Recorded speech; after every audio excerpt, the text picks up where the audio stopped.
pleasure and happiness. A lot of people equate the two, but I'm here to tell you that they are completely different. A lot of people think they're exactly the same. In fact, on the internet, you can find definitions that actually conflate and confuse the two. So what are the differences between pleasure and happiness? And I believe there are 7. Pleasure is short-lived, happiness is long-lived. Pleasure is visceral, happiness is ethereal. Pleasure is taking, happiness is giving. Pleasure can be achieved with substances, happiness cannot be achieved with substances.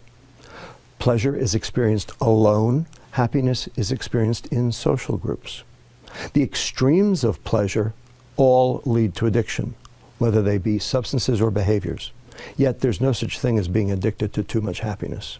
And finally, number 7, most important, pleasure is dopamine and happiness is serotonin. Now, these are 2 biochemicals. These are 2 neurotransmitters. These are 2 chemicals that the brain makes and uses to communicate between one neuron, brain cell, and another.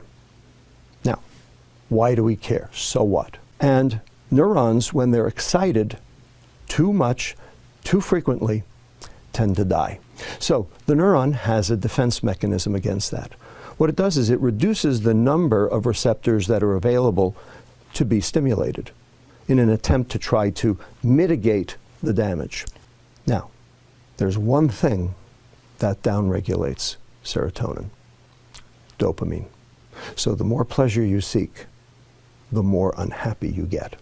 Have very specifically and in a coordinated fashion confused and conflated the term happiness with the term pleasure, so that you can buy happiness, so that they can sell you their junk.